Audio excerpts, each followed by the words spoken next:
Morning Lahore. जागो लाहौर में आप सबको खुश आमदीद कहते हैं जनाब। एक हंसती मुस्कुराती और खूबसूरत सी सुबह के साथ मैं हूं मुनीबा आसिफ। नया दिन है, नई सुबह का आगाज़ हो चुका है और नया अज़्म लेकर हम आपकी खिदमत में हाजिर हैं जनाब। आप जहां कहीं भी होंगे ठीक ठाक होंगे और एक खुशहाल ज़िंदगी भी गुजार रहे होंगे, हमेशा की तरह मेरी यही दुआ है।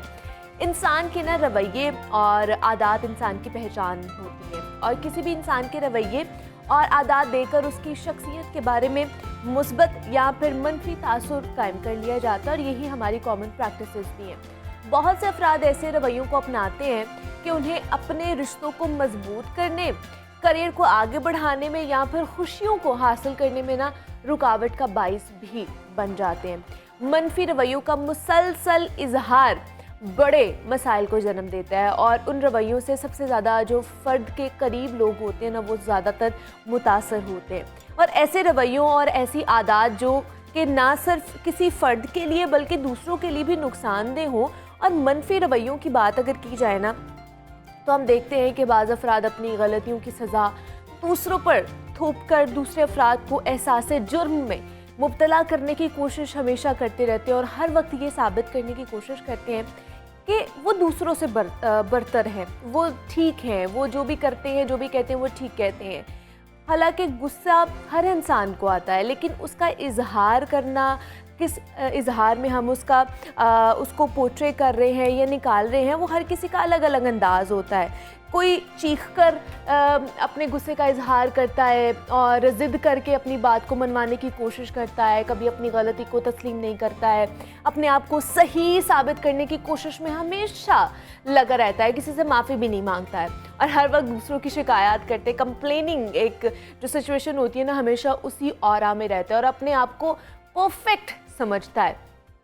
इससे ना इंसान की शख्सियत का मनफी और कमज़ोर पहलू भी हमारे सामने आता है, क्योंकि ज़रूरत अब इस अमर की हो गई है कि उन अफराद को एहसास दिलाया जाए कि वो अपने रवैये और जो आदत है ना, उनको चेंज करें, उनके अंदर तब्दीली लेकर आएँ। किसी भी अच्छी आदत को पैदा करने के लिए ना इंसान को शऊरी कोशिश करना पड़ती है कि अगर ऐसे अफराद अपने अंदर तब्दीली ले आए ना, तो उनकी अपनी ज़िंदगी के साथ साथ उनसे जो मुंसलिक लोग हैं, दूसरे लोगों की ज़िंदगी भी बहुत मुस्बत हो जाएगी और उनके अंदर भी बहुत मुस्बत तब्दीली आ जाएगी। तो इसलिए अगर आपको लगे कि कोई मनफी रवैये के साथ अपनी ज़िंदगी में आगे बढ़ता जा रहा है और उसके मनफी रवैये की वजह से आपकी ज़िंदगी भी ख़राब हो रही है, आपको भी नुकसान पहुंच रहा है, आपकी शख्सियत भी मुतासर हो रही है, तो आपको उनको बताना चाहिए कि जनाब आपकी ये चीज़ है, इस आदत की वजह से या इस रवैये की वजह से आप तो अपनी ज़िंदगी ख़राब कर रहे हैं, अपनी ज़िंदगी तबाह कर रहे हैं, लेकिन आपके साथ साथ हम भी मुतासर हो रहे हैं, हमारी शख्सियत भी मुतासर हो रही है।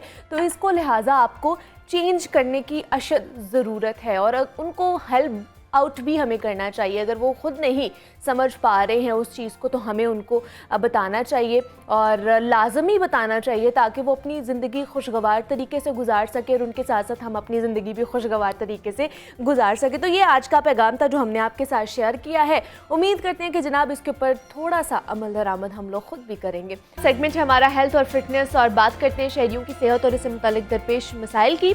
तो आज हम बात करने वाले एक ऐसे मर्ज़ के बारे में जिससे कभी ना कभी बिलावास्ता या फिर बिलवास्ता हमारा सामना हो चुका होता है, वो है टाइफाइड। टाइफाइड बुखार की वजह से होने वाली एक बैक्टीरिया की बीमारी है और टाइफाइड बुखार कुछ तरक्की याफ्ता ममालिक में एक अहम एक ख़तरा भी है। आलमी सतह पर अगर देखा जाए ना, तो सालाना टाइफाइड बुखार के 21 मिलियन और अमवात के 2,20,000 केसेस रिपोर्ट होते हैं। और पाकिस्तान की अगर बात कर ली जाए, तो सफाई के नाकिस इंतजामात की वजह से ये मर्ज़ तेज़ी के साथ मुल्क भर में फैलता जा रहा है। ख़ास तौर पर सूबा सिंध इस हवाले से मरकज़ तस्वुर किया जाता है और एक सेहतमंद और तंदुरुस्त इंसान ही अपने तमाम काम बाखूबी सर अंजाम दे सकता है।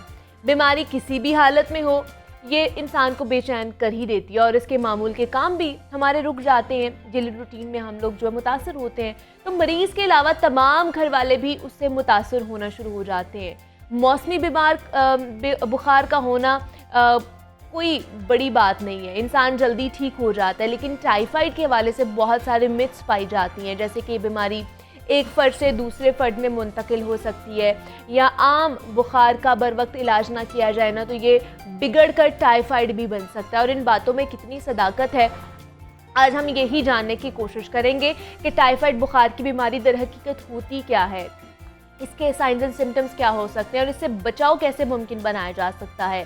हमारे साथ इस वक्त मौजूद हैं असिस्टेंट प्रोफेसर इन्फेक्शन डिजीज़ हैं डॉक्टर ज़हरा तारर हैं, इंस्टीट्यूट ऑफ पब्लिक हेल्थ से उनका ताल्लुक है। डॉक्टर ज़हरा, आपको वेलकम कहती हूँ जागो लाहौर में। कैसी हैं आप? Thank you for inviting. मैं ठीक हूँ, आप कैसे हैं? मैं भी बिल्कुल ठीक ठाक। डॉक्टर ज़हरा, टाइफाइड के हवाले से आज बहुत सारी मिथ्स जो हैं उनको हमने डिस्कस करना है और लोगों को बताना है कि एक्चुअली में ये बीमारी है क्या टाइफाइड, क्योंकि पाकिस्तान में ही बहुत ज़्यादा फैलता जा रहा है। जिसमें मैंने बात की है कि सिंध में बहुत ज़्यादा केसेस इसके रिपोर्ट होते जा रहे हैं।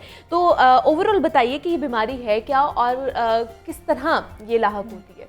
जी ठीक है, हम स्टेप बाय स्टेप चलेंगे कि पहले ये है क्या, देन ये ट्रांसफ़र किस तरह से हो रही है, हाँ। फिर इसके सिम्टम्स क्या हैं, अपने आप को आपने बचाना इससे कैसे है, इसकी रोकथाम कैसे करनी है, और उसके बाद फिर इसके इलाज पे हम थोड़ी सी बात करेंगे। अच्छा, जिस तरह से आपने बताया कि ये एक जो है सिस्टेमिक इलनेस है जिसे हम पूरे मल्टीपल सिस्टम्स इसके अंदर इन्वॉल्व हो सकता है, और ये होती किस वजह से, एक जरासीम या बैक्टीरिया जिसे हम कहते हैं सैल्मोनेला टाइफी, उसकी वजह से ये होती है।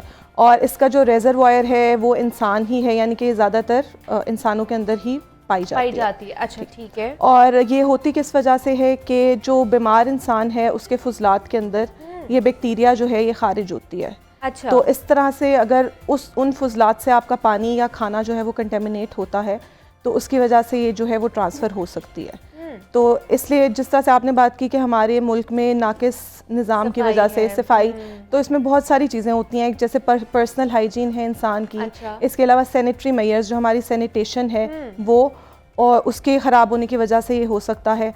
तो अब इसकी जो मेन सिम्टम्स होते हैं उन पे हम बात। घर में अगर एक फर्द को हो जाए तो ये क्या बाकी लोगों को भी हो सकती है? वो इस तरह से, जिस तरह से मैंने बात की केयर गिवर्स में, इस तरह से हो सकती है कि जिस तरह से फुजलात में ये कॉन्टीन्यूसली सिक्रीट हो रही है। अच्छा। इवन कि अगर एक पर्सन रिकवर भी हो जाता है तो कुछ हफ्तों से कुछ महीने तक उसके स्टूल के अंदर या यूरिन के अंदर ये पास होती रहती है। तो अगर कोई उसको केयर दे रहा है तो उसको ट्रांसफ़र हो सकती है, या अगर वो बंदा खुद प्रॉपरली हाथ नहीं साफ़ कर रहा तो उसकी फिंगर्स के थ्रू, उसके हाथों के थ्रू ये ट्रांसमिट हो सकती है from one person to another person. इसलिए स्टार्टिंग टाइम में इसमें हम प्रेफर ये करते हैं कि जो पेशेंट होता है उसको हम आइसोलेट ही करके रखें। अच्छा। ताकि एक इंसान से दूसरे इंसान के अंदर जो है वो मुंतकिल, बिल्कुल आइसोलेट कर दें कि मतलब बिल्कुल स्मार्टली, वो तो क्वारंटीन एक अलग चीज़ है ना। आइसोलेट आपने इस तरह से करना है कि उसकी जो चीज़ें हैं, उसकी पर्सनल बिलोंगिंग्स हैं, बर्तन अलग आपने, हाँ जी, बर्तन वगैरह आपने अलग। वैसे ही अभी तक सिलाइवा वगैरह से फैलता नहीं है, कोई इस तरह की इसमें नहीं आई। ज़्यादातर इसकी जो हैं वो यही हैं 5 Fs हम पब्लिक हेल्थ में बात करते हैं, जिसमें फिंगर्स आ जाती हैं हमारी, यानी कि हैंड्स। इसके बाद हमारा फूड, खाना जो कि कंटेमिनेट हुआ है या खुला आपने छोड़ा हुआ है तो मक्खियों के थ्रू ट्रांसफ़र होगा। इसके अलावा फीसेस, यानी कि जो स्टूल पास कर रहा है बंदा वो, और फोमाइट्स होते हैं जो कि पर्सनल बिलोंगिंग है, जैसे टॉवल हो गया और जो क्लोथिंग है, क्योंकि उसके ऊपर भी कोई सिक्रीशंस वगैरह जो हैं वो हो सकती हैं, तो उनके थ्रू जो है ये फैल सकता है। तो इसके लिए आपने इन चीज़ों का जो है ना ख्याल करना होता है ख़ास तौर पे। और ये बीमारी जो है इसके सिम्टम्स माइल्ड से लेके बड़े स्वेयर तक भी हो सकते हैं। वैसे इसका जो इंक्यूबेशन पीरियड, एक हम टाइम पीरियड जो बात करते हैं जिसमें कि जरासीम के जिस्म में मुंतकिल होने से लेके साइंस एंड सिम्टम्स की अपीयरेंस तक का जो वक्फा होता है उसको हम इंक्यूबेटरी या इंक्यूबेशन पीरियड बोलते हैं। वो इसमें 10 से 14 दिनों का है, और कम से कम 6 दिन और ज़्यादा से ज़्यादा 30 दिन के बाद ये बैक्टीरिया के दाखिल होने के बाद बीमारी जो है वो अपना आप जो है वो दिखाना शुरू करते हैं, उसके साइंस एंड सिम्टम्स जो है वो आना शुरू हो जाते हैं। तो ज़्यादातर इसके जो कॉमन सिम्टम्स हैं, जैसे कि हमने बात की कि बुखार है और एक सस्टेन्ड फीवर हम बात करते हैं, यानी कि मुसलसल बुखार है। ये नहीं है कि आपको कभी चढ़ रहा है उतर रहा है, वो एक मुसलसल बुखार है, 102, 103, 104 इस तरह से वो आपको रहेगा और वो हफ्तों तक रहता है अगर आपकी बीमारी बिगड़ जाती है। और यूजुअली अगर क़ुव्वत मुदाफ़त आपकी अच्छी है तो बंदा उससे रिकवर भी कर जाता है with in few days, like 7 दिन, तो 5 से 7 दिन फिर भी लगते हैं रिकवरी में। और अगर ये बिगड़ जाता है मर्ज़ आपका तो ये बाकी सिस्टम्स को इफ़ेक्ट करता है, क्योंकि ये जो बैक्टीरिया है ये इंसान के जिगर, तिल्ली और दिमाग की इवन के झिल्लियों के अंदर, और बोन मैरो आपकी जो होती है हड्डियों का गूदा, उसके अंदर भी ये पाया जाता है। तो वहाँ उन सिस्टम से रिलेटेड ये सिम्टम्स जो है वो जब स्वेयर होती है डिजीज, हाँ, इफेक्ट कर तो ये देना स्टार्ट कर ये जो बुखार होगा टाइफाइड का बुखार, ये कॉन्टिन्यूसली रहेगा या बहुत से लोग हैं ना मतलब वो बीमार होते हैं, एक हफ्ते के लिए बीमार हुए, फिर थोड़ा ठीक हो गए, फिर उनको बुखार चढ़ना शुरू हो जाता है, इस तरह होगा? ये कॉन्टिन्यूस रहता है। जो सस्टेन्ड फीवर हम बात करते हैं ना, मुसलसल बुखार है इसके अंदर, यही डिफरेंशिएटिंग पॉइंट है इसका नॉर्मल फीवर से, क्योंकि नॉर्मल फीवर में यूजुअली ये होता है कि 2 से 3 दिन में आपका रिजॉल्व हो जाता है, बॉडी उससे फाइट बैक करती है। इसकी जो टेन्योर है खुद से भी ठीक होने की, अगर इंसान ठीक हो जाता है विदाउट मेडिकेशन, तो रिकवर बॉडी जो होती है वो 3 से 4 हफ्ते है, जो यूजुअल टाइम पीरियड है। मतलब 3 से 4 हफ्ते हमें 103 और 104 बुखार ही रहेगा? मुसलसल बुखार रहेगा, आपको 102 पे भी आ जाएगा कभी, लेकिन वो रहेगा। ऐसा कोई टाइम नहीं होगा कि आपको बुखार जो है वो महसूस नहीं हो रहा। इसके साथ साथ जो है कमज़ोरी होती है, फिटीग जिसे हम बोलते हैं, और कई लोगों में पेचिश होती है, कईयों में कब्ज़ पाई जाती है। और जो है कुछ स्वेयर केसेस जो हैं उनके अंदर खांसी भी होती है, तो क्योंकि बाकी सिस्टम्स में जैसे जैसे ये बैक्टीरिया जाता है तो उस तरह के सिम्टम्स, और अगर बहुत ही बिगड़ जाता है तो फिर ये आपकी जो हमारी इंटेस्टाइन्स होती हैं उसके सिम्टम्स, यानी कि परफोरेशन और इंटरनल ब्लीडिंग, इस हद तक भी जब ये स्वेयर होता है तो ये चला जाता है। इसके अलावा इसके अंदर एक और डिस्टिंग्विशिंग फीचर होता है, इसमें रैश भी हो सकती है, जो कि 7 से 10 दिन के बाद आपको नजर आ सकती है। बॉडी पे? पूरी बॉडी पे नहीं, ट्रंक पे होती है। ट्रंक पे, बैक पे। हाँ। तो वो उसमें क्या होता है कि उसको हम रेड कलर का वो रैश होता है, रोज स्पॉट्स बोलते हैं उसको। अच्छा। उसको आपने डिफ्रेंशिएट कैसे करना है दूसरी बीमारियों के रैश से, कि आप उस पर प्रेशर अप्लाई करते हैं तो वो गायब हो जाता है। अच्छा। तो वो इस तरह से ज़रा थोड़ा सा इसका डिस्टिंग्विशिंग उसमें हो जाता है फीचर। और इंटेस्टाइनल परफोरेशन वगैरह अगर होती है तो उसके लिए हॉस्पिटलाइजेशन जो है वो नेसेसरी हो जाती है, क्योंकि वो लाइफ थ्रेटनिंग हो जाता है। अच्छा, ज़्यादातर हमने देखा है कि बच्चे बहुत ज़्यादा टाइफाइड बुखार से मुतासर होते हैं, तो उनके हवाले से बताइएगा। मतलब अब छोटे छोटे बच्चे होते हैं और इस तरह का जब ट्रांजिशन पीरियड आता है मौसम का, तो उसमें ज़्यादातर उन्हें टाइफाइड बुखार होना शुरू हो जाता है, तो उसकी क्या वजूहात है और उनको फिर किस तरह हम लोग प्रिकॉशनरी मेजर्स ले सकते हैं? उसमें यही है कि जिस तरह हर बीमारी के कुछ फैक्टर्स होते हैं, इसके भी हैं। एक उस इंसान से रिलेटेड है जिसमें ये हो रही है, होस्ट फैक्टर्स जिसे हम बोलते हैं, कुछ उसके एनवायरमेंटल फैक्टर्स हो सकते हैं, कुछ सोशल फैक्टर्स हो सकते हैं। होस्ट से रिलेटेड ये होंगे उसकी एज हो गई, जिस तरह से आपने बात की कि बच्चों में ये ज़्यादा कॉमन पाया जाता है, 5 से 15 ईयर्स की एज में ये जो है वो ज़्यादा, और प्री स्कूलर्स में भी अब तो इसको हम देखते हैं। तो और उसके अलावा जेंडर से इसकी थोड़ी सी एसोसिएशन है कि देखा गया है स्टैट्स में कि आदमियों के अंदर जो है वो केसेस ज़्यादा होते हैं, और फैलाने में ज़्यादा जो नोटोरियस हैं वो ख़वातीन हैं। तो क्योंकि वो घर के काम वगैरह और केयर गिवर्स मिलना मिलाना ज़्यादा होता है ना, तो वो इस वजह से। और कुछ हमारे इन्वायरमेंटल फैक्टर्स हैं, जिस तरह से हमने बात की, साफ़ पानी से कोई एक्सेस नहीं है आपका, या कोई पानी की सोर्स पोल्यूटेड है इन्हीं फुजलात से बीमार लोगों के, या मक्खियाँ हैं, खाने वगैरह आप वेंडर्स से खाना लेके खा रहे हैं, वो ठंडा खाना है, तो वो उन चीज़ों की वजह से ये फैक्टर्स होते हैं। तो बच्चों में ये कॉमन है, और बच्चों के अंदर भी यही फैक्टर्स हैं जो ज़्यादातर रोल प्ले करते हैं कि उनको ट्रांसमिट हो सकता है, जो बंदा है इफ़ेक्टेड ऑलरेडी उससे, कोई उनका केयर गिवर है या कुछ है। और अब इसीलिए रूटीन इम्यूनाइजेशन के अंदर अप्रैल 2021 से टाइफॉइड की वैक्सीन जो है वो एंटर की गई है, जो हमारा EPI प्रोग्राम है ना, तो वो 9 महीने पे उसको है, मतलब उसकी अब उसमें उसकी इफेक्टिवनेस है कि आपका पूरा साल उससे आप बचे रहते हैं? उसमें इफेक्टिवनेस इस तरह से होती है कि आपको बूस्टर्स लगवाने पड़ते हैं उसके, जो वैसे वैक्सीन्स में देखा गया ना इसके, तो 50 to 80% लाइक जो है वो आपको कवरेज होती है, आपके सिम्टम्स माइल्ड होते हैं। जिस तरह की हर वैक्सीन जो है वो अगर आपको मुकम्मल तौर पे नहीं बचा रही, तो वो सिम्टम्स को बहुत जो है वो माइल्ड रखती है। तो बच्चों के अंदर ये मुहिम उन्होंने जारी किया था, 2019 में पाकिस्तान में इंट्रोड्यूस कराया था, कि जिसमें उन्होंने 2 हफ्ते की कैंपेन चलाई थी, और उसके बाद फिर उसको रूटीन इम्यूनाइजेशन का हिस्सा बना दिया गया था टाइफॉइड की वैक्सीन को। लेकिन कब लगवानी चाहिए फिर, अगर इस तरह की अगर वैक्सीन हमने लगवानी ये जैसे हमारी कंट्री है ना, इसमें मुकामी है ये बीमारी, इट्स एंडेमिक। तो अगर हम लोग यहाँ आए तो हमें तो वैक्सीनेशन चाहिए। वैक्सीनेशन से ज़्यादा फोकस हमारा जो है वो पर्सनल हाइजीन और सैनिटेशन मेजर्स, यानी कि जो हमारी वाटर सोर्स है, जो वाटर हम कंज्यूम कर रहे हैं, उसकी सोर्स पोल्यूटेड है भी, तो घर में आपके पास अगर पानी आ रहा है, आप उसको 1 मिनट तक उबाल लें, ज़्यादा ऊंचाई पे तो 3 मिनट तक उबाल लें, उबाल के कंज्यूम करें आप अपना पानी जो है। तो उससे आपकी काफ़ी जो है वो प्रिवेंशन हो सकती है। और इसके अलावा खाना जो है, जैसे रॉ वेजिटेबल्स हैं, फ्रूट्स हैं, उनको आप धो के और पील करके, छिलके उनके उतार के जो है वो कंज्यूम करें। खाने को मुकम्मल तौर पे पका के खाएं, और जो खाना है उसको ढकें ताकि मक्खियाँ उस पर ना बैठें। तो ये अगर आप छोटी छोटी प्रिकॉशंस लेते हैं तो इसकी वजह से ये मसला बहुत बड़ा है, लेकिन इसका हल जो है वो बहुत ही प्राइमरी लेवल पे आप उसको जो है ना प्रिवेंट वो कर सकते हैं। हम लोग क्यों प्रिवेंटिव मेजर्स क्यों नहीं लेते? हमें पता है कि ये एक मकामी बीमारी है और हर दूसरे बंदे को हो रही है और उससे ये इफेक्ट हो रहा है, फिर भी हम प्रिवेंटिव मेजर्स नहीं ले रहे होते हैं और इतनी हम बात भी करते हैं, हमें नॉलेज भी है इसके बारे में। ठीक, इसमें ये होता है ना कि आप, मैं जिस तरह बोला, इसमें मल्टी सेक्टोरल, अब ये है कि मैं अगर अपने पार्ट पे सिर्फ हेल्थ एजुकेट कर रही हूँ या पब्लिक अवेयरनेस फैला रही हूँ, मैं मैक्सिमम क्या कर सकती हूँ कि जो लोग मेरे एक्सेस में उनको मैं सेंसिटाइज कर सकती हूँ कि ये एक बड़ा मसला है, लेकिन आपने बड़ी छोटी छोटी एहतियात से इसको जो है वो हल कर लेना है। लेकिन इसके अलावा हमारे जो सैनिटेशन मेजर्स हैं, ओपन एयर डेफिकेशन, हमारी कुछ प्रैक्टिसेस हैं इस तरह की लोगों की, ओपन एयर डेफिकेशन जो है वो गांव वगैरह में काफ़ी कॉमन है, जहाँ लोगों को एक्सेस ही नहीं है, प्रॉपर वॉशरूम्स नहीं है लोगों के पास। तो सोशियो इकोनॉमिक बर्डन इसलिए बड़ा ज़्यादा है इस डिज़ीज़ का, क्योंकि हमारे जो हैं गवर्नमेंट्स में भी उस तरह से इसके ऊपर जो है वो काम नहीं होता। हमें पता है कि हर साल जो है जुलाई से लेकर सितंबर तक डायरिया, टाइफाइड ये कॉमन है, जबकि रेनी सीजन में, गर्मियों में ये हो रहा है, लेकिन फिर भी उसके ऊपर जो है वो कंट्रोल नहीं हो पा रहा, क्योंकि वो इतने मैस लेवल पे अब हो रहा है कि उसको कंट्रोल करना भी उस तरह से जो है वो पॉसिबल नहीं है।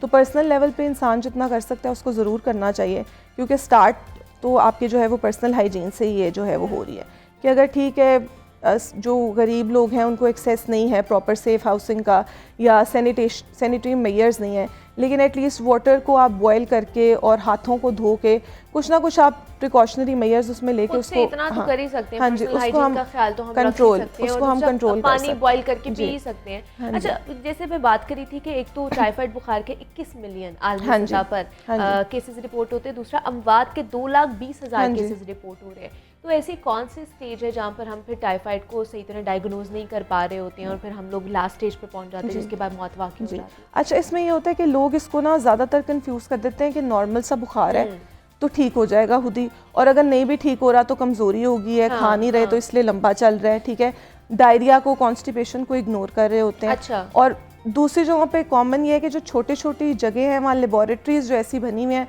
वहाँ से जाके एक ये टेस्ट जो है वो होता है विडाल टेस्ट, जो कि बड़ा नॉन स्पेसिफिक सा टेस्ट है। तो उसके ऊपर आपको पता नहीं चलता कि आप टाइफाइड पॉजिटिव है, नेगेटिव है, क्या है। तो ज़्यादातर लोग जो है उसके ऊपर भी रिलाई कर रहे होते हैं। और हमारे पास ये जिस तरह से आपने बात की 10 से 21 मिलियन, तो ये वो केसेस हैं ना जो रिपोर्ट होते हैं और बहुत से ऐसे जो रिपोर्ट नहीं होते हैं, ठीक है। तो ये उस तरह से इसमें अमवात भी वही हैं जो हॉस्पिटल के अंदर रजिस्टर्ड केसेस हैं उनको हम, लेकिन इससे बहुत ज़्यादा इसकी रेशो है।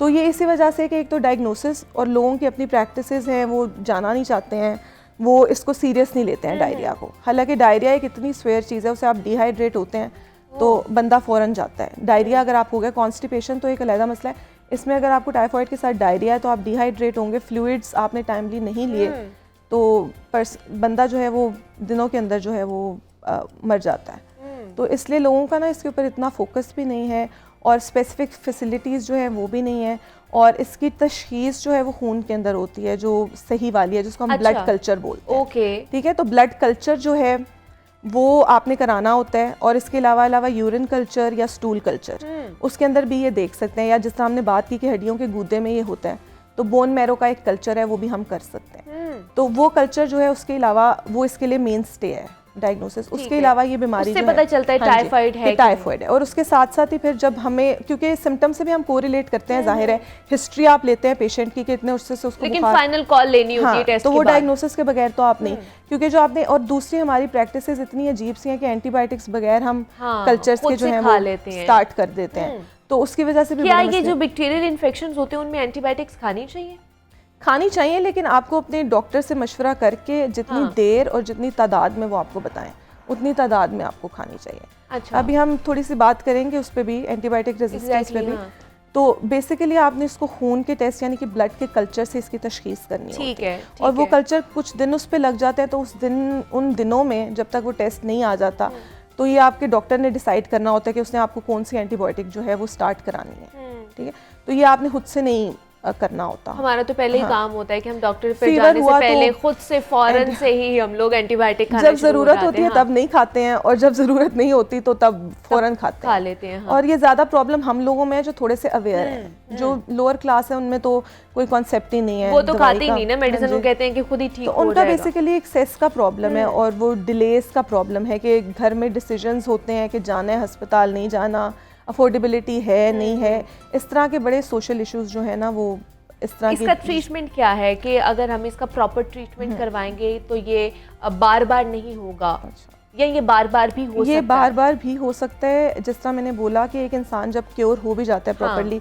उससे पूरी ट्रीटमेंट भी फॉलो कर ली है, उसके 3 से 4 हफ्ते और कुछ महीनों तक भी उसके फुजलात के अंदर ये सिक्रीट होता रहेगा। सही, ठीक बैक्टीरिया जो है। तो उसका जो मेन स्टे उसका ये होता है कि अगर आप डिस्चार्ज हो भी गए हैं ना, तो जो बाय बुक हम बात करते हैं, आपने 3 महीने पे भी अपना एक ये कल्चर कराना होता है, ब्लड कल्चर, और फिर 1 साल बाद भी, क्योंकि कई कैरियर्स जो क्रॉनिक बन जाते हैं ना, उनमें सालों तक ये फुजलात के अंदर सिक्रीट होता रहता है, और वो सबसे नोटोरियस हैं फॉर स्प्रेडिंग टाइफॉइड। ठीक है, तो कैरियर्स जो है इसमें बड़ा स्प्रेड करते हैं डिजीज़ को। और अगर हम इसके इलाज पे बात करें तो इलाज में इसके एक तो सिम्टोमेटिक ट्रीटमेंट है, जो हमने फीवर, पैनाडोल वगैरह इस तरह की चीज़ें ले ली हैं, और उसके अलावा मेन जो इसका हल है वो एंटीबायोटिक्स ही हैं। तो एंटीबायोटिक्स में भी अब ये है, क्योंकि हमारे मुल्क में ये मुकामी है और लोगों ने वही एंटीबायोटिक्स खा खा के अपने आप को रेजिस्टेंट कर लिया हुआ है, तो काफ़ी सारी एंटीबायोटिक्स ऐसी हैं जिसको रिस्पॉन्ड नहीं करती है ये बैक्टीरिया। तो 2 एक बड़े बड़े ग्रुप्स हैं हमारे पास, एक मैक्रोलाइड्स है, एक कार्बापेनम्स। वो ऐसे हैं जो अभी रिस्पॉन्ड करते हैं, जिसको हम एजिथ्रोमाइसिन कहते हैं कॉमन जुबान में। ठीक है। तो वो अब जो हमारे मुल्क में स्ट्रेन मौजूद है ना, एक्सटेंसिवली रेजिस्टेंट, XDR जिसे हम बोलते हैं, वो रिस्पॉन्ड करता है टू दैट एंटीबायोटिक ओनली। तो इसलिए आपने टाइफॉइड अगर होना है तो ब्लड कल्चर करा के आपने वही एंटीबायोटिक्स देनी है, और कोई आपने नहीं देनी, क्योंकि उनका कोई इफेक्ट नहीं है। ठीक है। तो ये चीज़ें जो है ये आपके फिजिशियन ने ख्याल रखना होता है। तो इसलिए और दूसरा है कि ये नहीं आपने करना कि अगर आप ठीक हो गए तो आपने जो है वो एंटीबायोटिक डिसकंटिन्यू कर दी। जब तक आपका डॉक्टर कहेगा आपने उसको लेते रहना है, क्योंकि जिस तरह हमने बात की कि वो आपके फुजलात में खारिज होता रहता है, तो उस चीज़ को भी हमने प्रिवेंट करना होता है। ठीक है, मतलब आप लोगों ने जो है अपना उसका जो कोर्स है वो पूरा करना है, उससे पहले आप लोगों ने नहीं, क्योंकि हमारी प्रैक्टिस ये है कि मदर्स भी, खासतौर पे बच्चों में ये देखा जाता है कि एंटीबायोटिक्स देने में रेजिस्टेंस होता है, और अगर देती हैं तो जैसे ही बच्चा ठीक होता है, ठीक हो जाता है, वो छुड़वा देती हैं। तो ये प्रैक्टिस जो है ये बिल्कुल भी ठीक नहीं है, और इसलिए अननेसेसरी यूज़ भी नहीं होना चाहिए एंटीबायोटिक्स का, क्योंकि वो आपको रेजिस्टेंट करता है। ठीक है जी। हमारे साथ assistant professor doctor Zara Tarar मौजूद थी। डॉक्टर ज़ारा, बहुत शुक्रिया आपके वक्त का कि आप यहाँ पर आई। और जनाब, टाइफाइड के हवाले से हम बात कर रहे थे कि ये बीमारी है क्या, किस तरह इसकी तशखीस की जा सकती है और किस तरह इस पर काबू पाया जा सकता है। तो कुछ टिप्स डॉक्टर ज़ारा हमें देकर जा रही हैं, उसके ऊपर ज़रूर आप लोगों ने गौर फिक्र करना है। ये तो सेहत के हवाले से बात होगी। अब फिटनेस के हवाले से भी बात कर लेते, क्योंकि ये सेहत और फिटनेस का सेगमेंट है हमारा। तो रहमान अब्बास हमारे साथ मौजूद है फिटनेस के हवाले से, उनकी तरफ चलते हैं और आज की एक्सरसाइज उनसे सीखते हैं। जी रहमान, ओवर टू यू। अस्सलाम वालेकुम, मैं हूं रहमान अब्बास, आपका लाइफ कोच। आज एक ऐसा टॉपिक मैं आपके सामने लेके आया हूं जिसका नाम आपने सुना है, और जब ये प्रॉब्लम हो जाए तो पेन इतनी होती है कि इंसान सीधा नहीं हो सकता।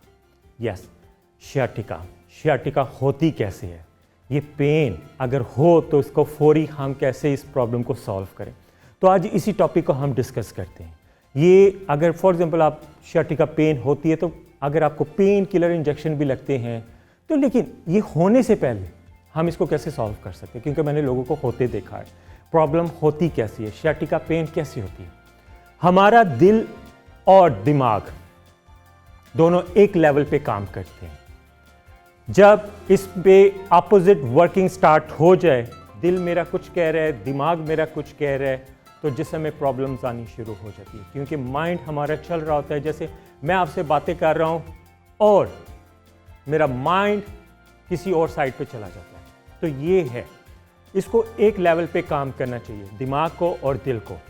अब इसको अगर ये अपोजिट डायरेक्शन में जाता है, मेरा माइंड कहीं और काम कर रहा है, तो एकदम मैं जाके ट्रेडमिल पे चला जाता हूँ या कोई वेट मशीन उठा लेते, तो एकदम मसल जो है ना स्टिफ हो जाते हैं।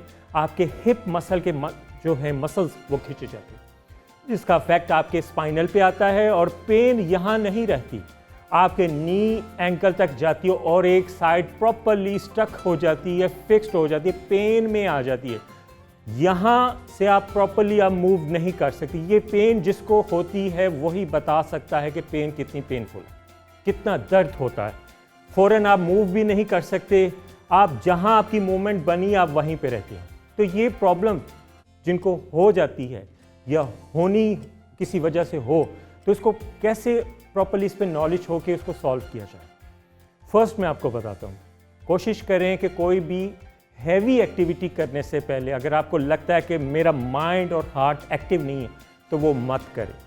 5 मिनट के लिए खुद को रिलैक्स करें, फिर आप वर्कआउट करें। क्योंकि मोस्टली मैंने अपनी फील्ड में देखा है कि लोग आते हैं स्ट्रेस में होते कि कोई ना कोई वजह बनती है, तो फ़ौरन आके ट्रेडमिल पे आ गए, कोई वेट मशीन उठा लिए। नहीं, खुद को रिलैक्स करें, आपको अपने माइंड को, अपनी बॉडी को एक्टिवेट करें कि मैंने ये वर्कआउट करना है, फिर आप स्टार्ट करें। अगर ये रीज़न हो जाती है तो फ़ौरन आपने क्या करना है कि लाइट सी थेरेपी वर्कआउट आपने करना है, इसको आपने फ़ौरन।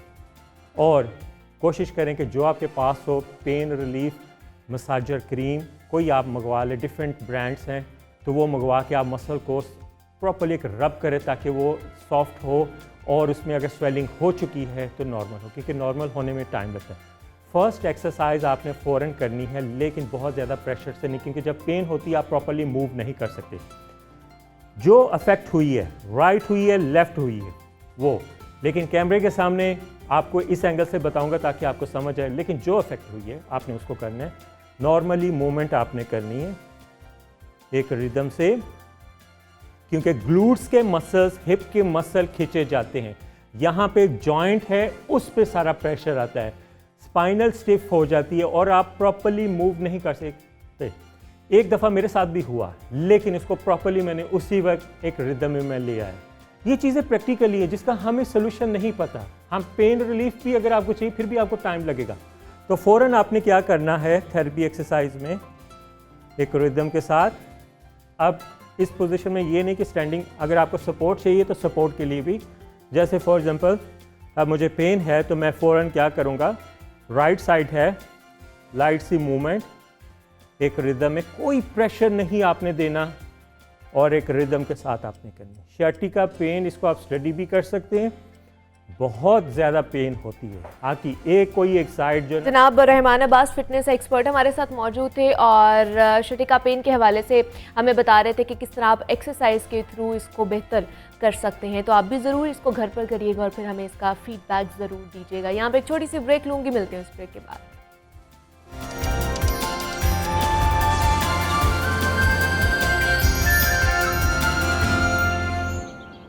अब बात है जनाब, वाह वाह, बहुत ही खूब, बहुत ही खूब। और जनाब नईम अब्बास सिंगर हैं हमारे साथ मौजूद हैं और आज के सेगमेंट में हम उनसे बात करेंगे और उभरते हुए फ़नकार और उन्हें सिंगर कहा जा सकता है, और बहुत सारे ऐसे और भी ट्रैक्स हैं जो वो गा चुके हैं और आज उनकी जर्नी के बारे में जानने की कोशिश करेंगे और मज़ीद उनके फ्यूचर प्लान्स क्या हैं, कहाँ से उन्होंने सीखा है, मौसीकी की दुनिया में किस तरह उन्होंने कदम रखा, उसके ऊपर भी उनसे बात करेंगे। तो नईम को हम वेलकम कहते हैं। नईम कैसे हैं आप? ठीक है जी मैं ठीक हूँ, अल्लाह का बड़े एहसान है, आप बताएं। मैं भी बिल्कुल ठीक ठाक। नईम बहुत अच्छा गाया आपने, बहुत अच्छा ट्रैक है आपका, बहुत शुक्रिया, थैंक यू सो मच। अखियाँ सलामियाँ, अखियाँ सलामियाँ, क्या बात है। अखियाँ सलामियाँ जो सॉन्ग है मेरा, ये मेरे एक दोस्त ने गाया था, तो ये मैंने दोबारा फिर मैंने इसको रीमेक किया है। हाँ रीमेक किया, तो बड़ा अच्छा सॉन्ग है और बड़ा अच्छा लिखा है उसने।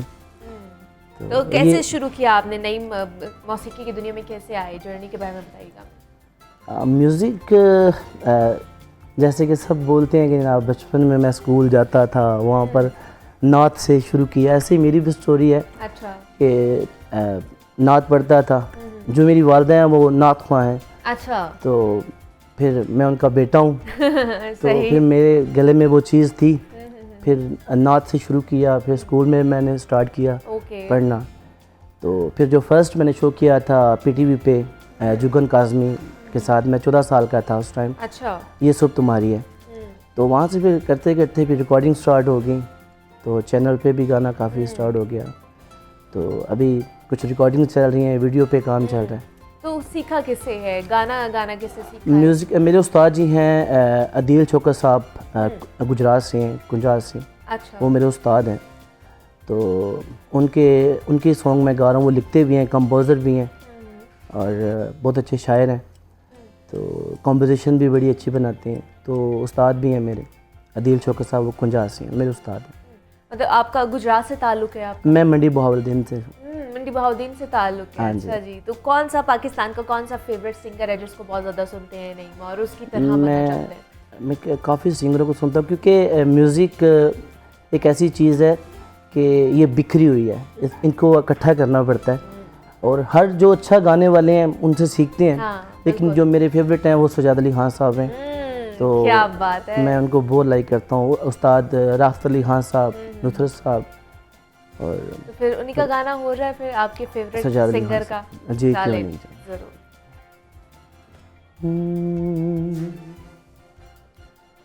जे इत्थों कदी रावी लंघ जावे, हयाती पंजाबी बन जावे, मैं बेड़ियां हजार तोड़ ला, मैं पानी विचों सान छोड़ ला। जे इत्थों कदी रावी लंघ जावे, हयाती पंजाबी बन जावे, मैं बेड़ियां हजार तोड़ ला, मैं पानी विचों सान छोड़ ला। रावी लंघ जावे है हो, एक ऐसी मजबूरी हो गई के सजना तो दूरी हो गई, के वेलियां दे नाल वगदी, ए जिंद कदों पूरी हो गई, बेगानियां दी राह छोड़ के मैं अपनी मुहार मोड़ ला। जे इत्थों कदी रावी लंघ जावे, हयाती पंजाबी बन जावे, मैं बेड़ियां हजार तोड़ ला, मैं पानी विचों सान छोड़ ला। रावी लंघ जावे है हो,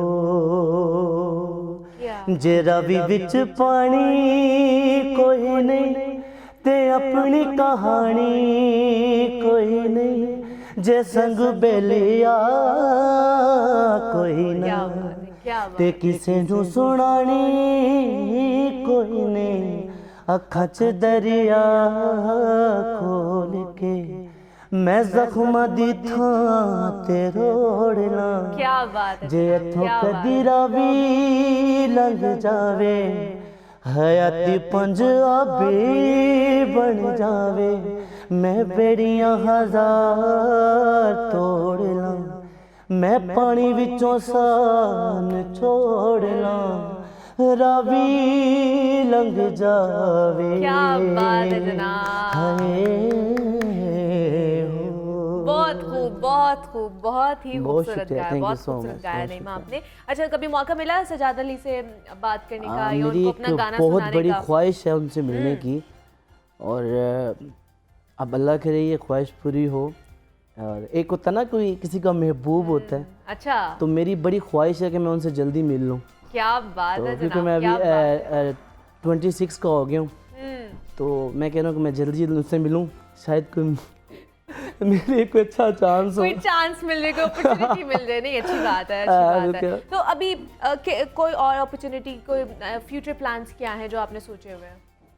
देखिए जी, बहुत हालात ख़राब हैं, मुल्की हालात जो बड़े, क्योंकि कंपटीशन बहुत ज़्यादा हो गया है, हाँ। और इट पुट्टो तो सिंगर निकलता है इतने ज़्यादा वो सिंगर हो गए हैं को जिनको यानी कि अली बेग का नहीं पता। तो मेरा ये मानना है कि हम लोग मेहनत कर रहे हैं तो हमें तो चांस मिलना चाहिए। रिक्वेस्ट ये है बड़े बड़े जो अच्छा, हम नहीं तो जो नए न्यू कमर्स आते हैं इधर सिंगिंग के इसमें शोबे में, तो क्या उनको अपॉर्चुनिटी मिलती है, उन्हें प्लेटफॉर्म दिया जाता है कि वो आके अपनी आवाज़ का जादू जगा सके, अपना मकाम बना सके? ये बहुत कम है ये चीज़ बहुत कम पाई जाती है। और क्योंकि मैंने 12 साल की एज से मैंने स्टार्ट किया है, तो अभी हालात आपके सामने ही हैं, ठीक है ना। और जो कमाते हैं वही अपना लगाते हैं, ठीक है ना। जो कमा रहा हूँ वो लगा रहा हूँ। तो फैमिली जो है वो तो कहती है तुम क्या कर रहे हो, क्या होगा, कोई काम धंधा करो, कुछ निज़ाम चले। तो उनकी अपनी सोच है, लेकिन मेरा एक 14 साल की एज से मेरी स्ट्रगल है, मैं अब छोड़ नहीं सकता। एग्जैक्टली, ठीक है ना। और इंशाल्लाह मौके मिलते नहीं, जाते छोड़ना नहीं हैं। है। इंसान खुद ही अपने जो है अपने लिए मौके बनाता है, सच है। मेहनत करता है और मौके बनता मैं ये शुरू कहता हूँ कि हो अगर जाते हैं। आपके अंदर कुछ तो नहीं, टाइम की थोड़ी सी शॉर्टेज है, कोई तो issue उसमें नहीं मैं है। चाहूंगी कि जाते जाते जब कोई प्यार से बुलाएगा तुमको क्यों एक शख्स याद आएगा, ये इसके थोड़ा सा हमें सुना के आप जाइएगा। बहुत शुक्रिया आपके वक्त का और बहुत अच्छा लगा आपसे मिलकर। बेस्ट ऑफ और लक फॉर योर फ्यूचर। आप सबका बहुत शुक्रिया, Thank पूरी you टीम का बहुत Thank you शुक्रिया so जिन्होंने much। मुझे इनवाइट किया। चलिए। बड़ा अच्छा लगा आप सब लगा आप सब मिलके। जब कोई जब कोई प्यार से बुलाएगा, जब कोई प्यार से बुलाएगा, तुमको एक शख्स याद आएगा। जब कोई प्यार से बुलाएगा, तुमको एक शख्स याद आएगा। लज्जते गम से आशना होकर, अब्र महबूब से जुदा होकर, लज्जते गम से आशना होकर, अब्र महबूब से जुदा होकर, जब कोई प्यार से बुलाएगा, तुमको एक शख्स याद आएगा। तेरे लब पे नाम होगा प्यार का, शम्मा देख कर जलेगा दिल तेरा। तेरे लब पे नाम होगा प्यार का, शम्मा देख कर जलेगा दिल तेरा। जब कोई सितारा टिमटिमाएगा, जब कोई सितारा टिमटिमाएगा, तुमको एक शख्स याद आएगा। तुमको एक शख्स याद आएगा, तुमको एक शख्स याद आएगा।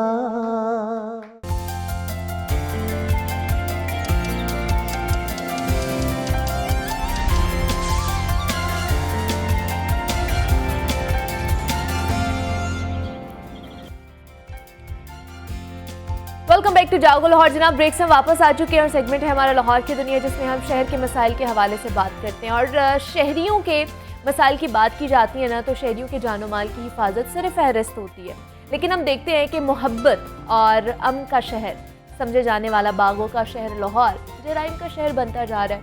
और गुज़श्ता कुछ सालों में लाहौर में जराइम की शरह 200% तक उसमें इजाफा देखने को मिला है। बज़ाहिर लाहौर पुलिस जदीद वसाइल और सबसे ज़्यादा फंड्स होने के बावजूद भी क्राइम रोकने में नाकाम नजर आ रही है। रवा साल अगर देखा जाए तो 2022 की बात करें तो इस साल में जराइम कम होने के बजाय बढ़े हैं। किस तरह बढ़े हैं वो मैं आपको बताती हूँ। रवा साल में डकैती, कत्ल, राहजनी, स्ट्रीट क्राइम, अगवा, बराए तावान और दीगर संगीन वारदातों के 2,58,000 से ज़ायद मुकदमात दर्ज किए गए हैं और इन्वेस्टिगेशन पुलिस 50% मुकदमात ट्रेस कर सकी है। गुज़श्ता साल 2021 लाहौर में 1,77,535 मुकदमात मुख्तलिफ जराइम के दर्ज हुए थे और गुज़श्ता साल 2021 में 61% मुकदमात इन्वेस्टिगेशन विंग ने ट्रेस किए थे। तो रवा साल में संगीन नौयत के 1,82,000 से ज़ायद मुकदमात दर्ज हुए हैं। तो शहर में अमन व अमान की सूरत हाल कैसे बेहतर की जा सकती है, इस पर आज हम बात करेंगे। हमारे साथ इस वक्त मौजूद हैं जनाब SSP इन्वेस्टिगेशन लाहौर हैं, हसनैन हैदर साहब हैं, और मुदस्सिर हुसैन नुमाइंदा लाहौर न्यूज़ ने भी हमें ज्वाइन किया है। और इनसे जानेंगे जनाब के पुलिस की कैसी कारकर्दगी है और नया साल आने वाला है, उसमें क्या न्यू रेजोल्यूशन लेकर आएंगे ये लोग पुलिस डिपार्टमेंट में। सर, आपको भी वेलकम कहती हूँ जागो लाहौर में, और मुदस्सिर आपको भी वेलकम कहती हूँ जागो लाहौर में। मुदस्सिर, सबसे पहले आप ही के पास आऊँगी और स्टैटिस्टिक्स जानने की कोशिश करूँगी कि इस साल कितनी वारदातें हुई हैं और पुलिस की कारकर्दगी कैसी रही है, फिर मैं सर की तरफ जाऊंगी। ओवरऑल पुलिस की कारकर्दगी अच्छी रही है, बुरी नहीं रही। 2,58,000 संगीन जो मुकदमात हैं वो दर्ज हुए, कत्ल, डकैती, राहज़नी, ये वो सारे जो संगीन जराइम के मुकदमात हैं, इसमें रिकवरी की शरह भी इस साल बेहतर रही है पिछले साल की निस्बत। और ख़ासतौर पर जो 557 अफराद जो हैं वो कत्ल हुए हैं, इसमें ख़वातीन भी शामिल थी, बच्चे भी शामिल थे। और कत्ल गारत तो ज़ाहिर है लोगों का अपना फेल होता है, इसमें जो है वो मुल्ज़मान भी पकड़े गए और गाड़ियों की जो रिकवरी है वो भी काफ़ी इस हवाले से बेहतर रही। और क्योंकि ये जो जुर्म है ये तो चलना ही है, वारदातें होनी हैं, और असल में ये चीज़ है कि पुलिस ने कितनी रिकवरी की है, मुलजमान को कितना पकड़ा है। सबसे ज़्यादा जो पुलिस को प्रॉब्लम से सेव करना पड़ता है ना, वो डकैती के मुलजमान को जब गिरफ़्तार करते हैं ना, तो अदालतों में जो उनके मदई है ना वो पेश ही नहीं होते।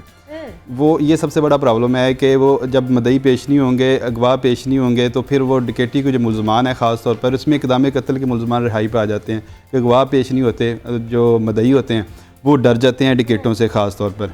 ये बड़ा इशू है, इसकी वजह से फिर डकैती के मुलजमान छूट जाते हैं, जेल में जाते हैं, फिर नए गैंग के साथ ऑपरेट करते हैं। और गाड़ी चोरों का जो सबसे ज़्यादा मसला है ना, गाड़ी ऐसे नहीं है कि गाड़ी चोर या मोटरसाइकिल चोर नहीं पकड़े जाते, वो भी पकड़े जाते हैं, ठीक है। उसमें सबसे बड़ा प्रॉब्लम ये पेश आता है कि वो एक तो वो बड़े बड़े वकील करते हैं, उनको करोड़ों रुपए पैसे देते हैं, ठीक है। दूसरा ये है कि जो वहाँ वो भी जो है रिहाई पे आ जाते हैं। लेकिन मुदस्सिर, अदालत की तरफ से भी ये मौक़िफ़ आया जाता है कि जो इन्वेस्टिगेशन विंग होता है, इन्वेस्टिगेशन सही तरीके से नहीं की जा रही होती है, इस वजह से फिर उनको जो है वो रिहाई मिल जाती है और वो फिर छूट जाते हैं। तो इस तरह की जो चीज़ें हैं वो कहाँ पर, मतलब कौन से मसाइल है जो हायल हो रहे हैं इन्वेस्टिगेशन में, वो जानने की कोशिश करते हैं। SSP इन्वेस्टिगेशन लाहौर हमारे साथ मौजूद हैं। सर, क्या प्रॉब्लम्स आती हैं? ओवरऑल कारकर्दगी अच्छी रही, मानते हैं हम अच्छी रही है, लेकिन फिर भी कहाँ लूप होल्स हैं जिनको फुलफिल करने की ज़रूरत है, यानी इन्वेस्टिगेशन में कौन से मसाइल दरपेश होते हैं? जी, थैंक यू वेरी मच। पहले तो ये कि इस साल 2,30,000 का टोटल क्राइम जी। 2,30,000 के क्राइम में जो अगेंस्ट पर्सन क्राइम है, जैसे मर्डर है या इंजरीज के केसेस हैं या अटेम्प्ट टू मर्डर है, तो इसमें आप देखेंगे अराउंड 70% हमारा जो है वो केसेस को डिस्पोज ऑफ किया। ओवरऑल प्रॉपर्टी को जब हम उसके साथ अटैच कर देते हैं तो टोटल मिला के हमने इस वक्त सो फार एज पर टुडे जो 45% केसेस जो हैं वो डिस्पोज ऑफ हुए हैं। और ये मैं समझता हूँ कि इस पूरे साल में हमने 5 अरब 12 करोड़ की रिकवरी दी है, which is a huge amount. कोई 929 गैंग्स हैं जो बस्ट हुए हैं इस साल में, और इसी तरह से तकरीबन कोई 9,500 POs हैं जिनको हम प्रोक्लेम्ड ऑफेंडर्स, इश्तिहारी जिन्हें हम कहते हैं, 9,500 इश्तिहारी पकड़ा इस साल में। द थिंग इज़ कि अगर हम ये कहें कि क्राइम कोई ऐसा दावा करें कि क्राइम ख़त्म कर दिया जाएगा या क्राइम ख़त्म हो जाएगा, तो ये जो जिंदा माशरे होते हैं उनमें क्राइम भी जिंदा रहता है। लेकिन रेशो तो कम की जा सकती है ना सर उसकी। द थिंग इज़, देखें आपकी जो पॉपुलेशन है it is growing many fold over. अगर आप देखें लास्ट 2 डेकेड्स में हमारी पॉपुलेशन बहुत ज़्यादा ग्रो कर गई है। हमारे जो इंफ्रास्ट्रक्चर्स हैं they are almost the same. जहाँ तक रिसोर्सेज की, फंड्स की बात है, तो I think that you would be shock to know it कि एक आईओ के ऊपर मिनिमम 245 केसेस हैं जिसकी उसने तफ्तीश करनी है। 365 दिन हैं, 245 केसेस हैं, and almost every other day उस आईओ को एक से ज़्यादा फोरा के ऊपर एवरी डे पेश होना है, खा वो कोर्ट्स हों, हाई-अप्स के ऑफिसेज हों या कोई और लिटिगेशन से रिलेटेड काम हो। सो बेसिकली हमारा आईओ जो है ही इज़ ओवरलोडेड। मैं समझता हूँ कि नफरी ज़्यादा चाहिए, हमें तादाद हमें ज़्यादा आईओ, चाहिए। अब देखें, अब हमें राइट नाउ अगर हमें अच्छा रन करना है इसको रीजनेबली, तो हमें मिनिमम इस वक्त 4,000 आईओ चाहिए। अच्छा। जबकि इस वक्त हमारे पास जो है वो तकरीबन 945 आईओ है। तो अब इतना ज़्यादा बर्डन जब है, मैं समझता हूँ कि इन हालात में रहते हुए फिर अगर आप रिसोर्सेज की बात करती हैं तो इन्वेस्टिगेशन के पास जो गाड़ियाँ हैं उनमें अभी भी ऐसी गाड़ियाँ हैं जो 20 साल पुरानी हैं।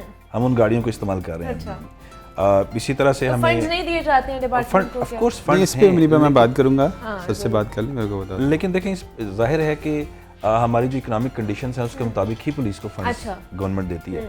तो जाहिर है कि अभी तक हमें बहुत ज़्यादा फंड्स की ज़रूरत है। हमारे बहुत से प्रोजेक्ट ऐसे हैं जो हम समझते हैं कि हम ज़्यादा इनोवेटिवली चीज़ों को एड्रेस कर सकते हैं अगर हम टेक्नोलॉजिकली अपने आप को फर्दर इक्विप करें तो। लेकिन इन सब के बावजूद मैं समझता हूँ कि Lahore police is very much alive and sensitive to protect the life and property of our citizens as well as the honour.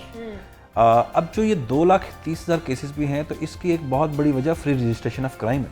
अच्छा। अगर आप देखें तो इस साल पूरे पंजाब में, नॉट ओनली लाहौर पुलिस, पूरे पंजाब में जो फ्री रजिस्ट्रेशन ऑफ FIR की जो पॉलिसी है उसको बड़ा इन लेटर एंड स्पिरिट फॉलो किया गया है।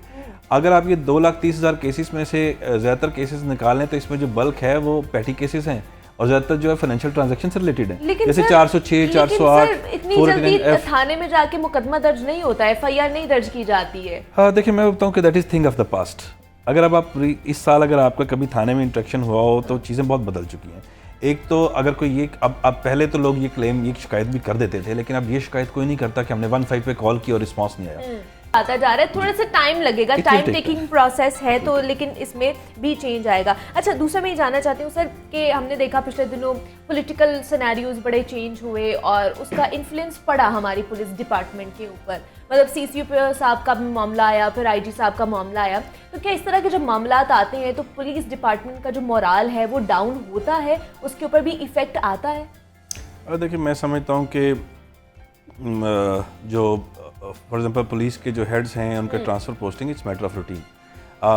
जैसे शायद आप परसीव करते हो या पब्लिक परसीव करती हो, ऐसा नहीं है। अच्छा। अब फॉर एग्जांपल अगर एक DIG ऑपरेशंस बैठे हैं, DIG इन्वेस्टिगेशन बैठे हैं और उनसे ऊपर की हायरार्की चेंज हो रही होती है, तो DIG ऑपरेशन, DIG इन्वेस्टिगेशन अपना काम करते रहेंगे। अच्छा। SSP ऑपरेशन, SSP इन्वेस्टिगेशन अपना काम उसी तरह से करते रहेंगे। सो अगर हम ये कहें कि ट्रांसफ़र पोस्टिंग से हमारी वर्किंग पे फ़र्क आता है, तो I want agree with that. हम अपना काम उसी तरह से करते रहते हैं।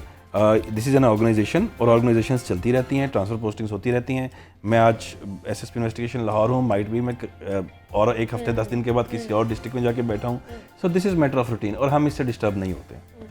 अच्छा, नीचे थोड़ा सा आ जाएं तो फिर निचली सतह पर भी हम देखते हैं कि आयु एक मुकदमे पे काम कर रहा है, इन्वेस्टिगेशन कर रहा है, फिर उसकी ट्रांसफ़र पोस्टिंग कर दी जाती है, उनको किसी और जगह पर ट्रांसफ़र कर दिया जाता है, फिर वो मुकदमा कोई और ले लेता है, तो इसकी वजह से फिर बहुत ज़्यादा डिले भी आ जाता है। इंसाफ का जो तकाजा हमारा होता है उसमें फिर हमारी जो नेग्लिजेंस भी आ जाती है, इंसाफ जल्दी हमें मिलता नहीं है, तो ये भी फिर प्रॉब्लम्स आ जाती हैं। अब ठीक कह रही है, लेकिन इसी चीज़ को कैटर करने के लिए रिसेंटली एक बड़ा हमने मैकेनिज्म जो है उसको इवॉल्व कर दिया। ठीक है। अब ये है कि अगर कोई एक इन्वेस्टिगेशन ऑफिसर जो है किसी एक पुलिस स्टेशन से ट्रांसफ़र होता है, तो हमने मैकेनिज्म ये रख दिया है कि वो सबसे पहले अपनी क्लियरेंस देता है। क्लियरेंस में उसकी रिस्पॉन्सिबिलिटी होती है कि जिस दूसरे आईओ को तमाम मुकदमात इंटरेस्ट हुए हैं, ठीक है, वो उनकी तमाम जो फाइल्स हैं उनको फाइल्स हैंड ओवर करता है और इसके साथ उसको डिटेल ब्रीफिंग देता है एक एक केस के ऊपर। सो आपकी बात ठीक है कि पास्ट में ऐसा ज़रूर था कि डिलेज आ जाते थे। अगर एक आईओ ट्रांसफ़र हो गया तो दूसरे के पास गई तो फिर तफ्तीश हैम्पर होने लग पड़ती थी। लेकिन अब ये पिछले तकरीबन 3-3.5 माह से जब से हमने ये मैकेनिज्म इवॉल्व कर दिया है, अब हमें ये प्रॉब्लम नहीं आ रहा।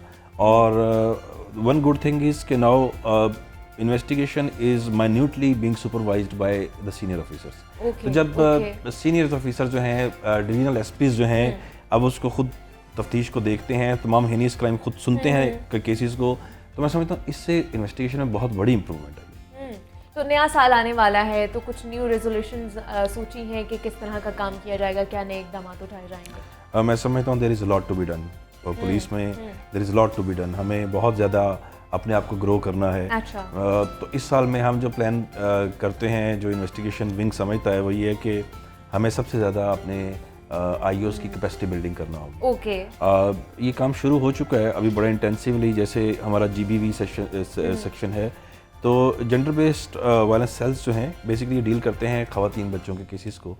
तो रेप के केसेस में हमें बहुत ज़्यादा प्रॉब्लम्स आ रही थी। उसमें जो बेसिक्स थी जो एक तफ्तीश की होनी चाहिए वो पूरी नहीं की जा रही थी। तो उस पर बड़े इंटेंसिव सेशंस हुए हैं इन्हीं दिनों में, पिछले 2.5 मंथ्स में। DIG इन्वेस्टिगेशन उनको खुद सुपरवाइज किया है। उसके बाद अब रिजल्ट ये है कि अब जो FIRs का अंदराज हो रहा है, तो उसमें तफ्तीश के वजह तमाम बेसिक इंग्रेडिएंट्स थे वो पूरे किए जा रहे हैं। तो जैसे हमने GBV को भी इवॉल्व किया है, तो हमारी कोशिश है कि हम अपने नारकोटिक्स के यूनिट को उसी तरह से स्ट्रेंथन करेंगे। हम अपनी जनरल जो हेनियस क्राइम के IOs हैं, हम उनकी कैपेसिटी बिल्डिंग करेंगे। तो इस साल हमारा जो सबसे बड़ा ऑब्जेक्टिव होगा वो हमारी कैपेसिटी बिल्डिंग होगी। और इसके साथ साथ अपने हम रिसोर्सेज के लिए भी ट्राई करते रहेंगे कि हमें मजीद रिसोर्सेज मिले, हम अपने आप को टेक्नोलॉजिकली ज़्यादा इक्विप कर सकें। अच्छा सर, आप इसकी तरफ आ रही थी कि आप कई सालों से ये पुलिस डिपार्टमेंट की बीच कर रहे हैं और आप जानते हैं इन्हें, तो नया साल है, क्या लगता है आपको किस तरह की तब्दीली लेकर आनी चाहिए इन्हें अपने आप में? मेरे ख्याल में सबसे पहले जो है वो जब नई हुकूमत आएगी, फिर ही कोई तब्दीली की तरफ जाएंगी, क्योंकि ये गवर्नमेंट के इनिशिएटिव हैं। अपनी सतह पर जो पुलिस ने लेने चाहिए थे वो ले लिए हैं। मसलन सॉफ्टवेयर बना लिए, बड़ा इन्होंने अच्छा काम किया जो कि होना चाहिए। अब फंड्स जब तक पुलिस को नहीं देंगे तब तक कोई जो है वो तब्दीली नहीं आएगी। तब तक अब थाने को जो है वो मजबूत नहीं करेंगे तब तक कोई तब्दीली नहीं आएगी। जब तक आप गाड़ियाँ नहीं देंगे तब तक कोई तब्दीली नहीं आएगी। जब तक आप एक SHO को पूरे रिसोर्सेज नहीं ना देंगे तब तक DPOs और CCP लाहौर या जितने भी अफसरान हैं, DIG operation, DIG investigation, SSP operation, SSP investigation, वो नहीं पूछ सकते उनको कि आपने ये करप्शन क्यों की है। उनको भी पता होता है कि इनके पास वसाइल नहीं है, इनके पास गाड़ियों के लिए तेल नहीं है, इनके पास तफ्तीशें के लिए पैसे नहीं हैं। तो ये बड़ा मसला है इस हवाले से। अब इन्होंने बताया जैसे एसएसपी साहब इन्वेस्टिगेशन ने कि फ़ंड्स की कमी है और आईओज़ की कमी है और गाड़ियाँ भी नहीं हैं, तो ये बड़े मसाइल हैं। जब तक ये हल नहीं होंगे तब तक जो है वो रिफॉर्म्स नहीं आ सकती। मसलन मैं सर से ही पूछना चाहता हूँ कि होमिसाइड सेल बनाया गया तो वो बड़ा अच्छा बनाया था। तारिक मसूद यासिन थे, वो एडिशनल आईजी अब रिटायर हो गए हैं, उन्होंने होमिसाइड सेल बनाया, लेकिन एक ही आईजी आया, उसने जो है ना उसको वापस कर दिया। यानी कि कत्लों की तफ्तीश स्पेशलाइज उसके लिए कोर्सेज करवाए गए, किट्स दी गई और बड़े अच्छे तरीके से जो है वो सिस्टम को जो है वो चलाया जा रहा था। लेकिन एक आईजी ने आके वो ख़त्म कर दिया, उसको बेहतर करने के बजाय उसमें जो प्रॉब्लम आ रहे थे उसको सॉल्व करने के बजाय उसको ख़त्म कर दिया गया। सर बताएं कि वो होमिसाइड सेल की दोबारा ज़रूरत नहीं है? मुझे लगता है कि दोबारा ज़रूरत है। जवाब देखिए, मैं समझता हूँ कि स्पेशलाइजेशन जो है इस नीड ऑफ द हाँ, वो नारकोटिक्स हो, वो बच्चों से रिलेटेड, ख़वातीन से रिलेटेड केसेस हों, वो होमिसाइड रिलेटेड केसेस हों, स्पेशलाइजेशन ओवर लास्ट 2 डेकेड्स बहुत ज़्यादा हुई भी पुलिस में। जैसे अब हमारा पूरा एंटी राइट यूनिट है, जेंडर बेस्ड वायलेंस सेल्स मौजूद हैं हमारे पास डॉल्फिन मौजूद है, which is specialisation dealing with street crime only. So specialisation हो रही है पुलिस में और बड़ा रैपिडली हो रही है। मैं समझता हूँ कि होमिसाइड में जो इश्यूज आ रहे थे, डेफिनेटली ये किया जा सकता था कि उनको हम डू वे करके और उसको, लेकिन उस टाइम पे जो आईजी साहब थे उन्होंने ये बेहतर समझा कि बजाय एनॉमलीज चूँकि बढ़ती जा रही हैं तो उसको ख़त्म करना उन्होंने बेहतर समझा। लेकिन हो सकता है कि किसी नई शक्ल में, किसी नई सूरत में हम ये स्पेशलाइजेशन इन फ्यूचर कर जाएँ। लेकिन अभी प्रॉब्लम ये आ रहा है कि अभी हमारा जो शॉर्टेज ऑफ मैन पावर है वो इतनी अक्यूट है कि हमारे पास हम स्पेशलाइजेशन इस तरह से हर शोबे की नहीं कर सकते। कितने सालों से मैडम आप देखें, अब पॉपुलेशन आपकी है, पॉपुलेशन जो है वो अब मोर देन 22 करोड़ आपकी पॉपुलेशन होगी, आपकी पुलिस ऑलमोस्ट। तो मतलब ये खत नहीं लिखा जाता, मतलब गवर्नमेंट को बताया नहीं जाता कि हमें man power of course this happens, लेकिन देखिए गवर्नमेंट ने पिछले कुछ अरसे में मुख्तलिफ पैचेस में रिक्रूटमेंट की है, लेकिन इसके बावजूद भी वो कम है। सो मैं समझता हूँ कि उसको हमें ज़्यादा करना पड़ेगा और government is sensitised over that. इस पर मुनीब भाई ये है कि जितनी रिक्रूटमेंट करनी चाहिए थी, भर्तियाँ करनी चाहिए थी, उतनी नहीं की गई, सिर्फ खाली सीटों पे की गई है। जो जिसके सीएम ने कहा था, वादा किया था, वो पूरा नहीं किया। चलें जी, बहुत शुक्रिया। मुदस्सिर हुसैन हमारे साथ मौजूद थे और हसनैन हैदर एसएसपी इन्वेस्टिगेशन लाहौर हमारे साथ मौजूद थे। सर बहुत शुक्रिया आपके वक्त का कि आप भी यहाँ पर आए। मुदस्सिर आपका भी बेहद शुक्रिया कि आप भी यहाँ पर आए। और जनाब, क्राइम रेट के हवाले से हमने बात की है कि क्यों इतना ज़्यादा बढ़ता जा रहा है और क्या इकदाम लिए जा रहे हैं पुलिस की तरफ से। और मुझे अब आपने इजाज़त देनी, अपना बहुत सारा ख्याल रखिएगा। अल्लाह हाफ़िज़।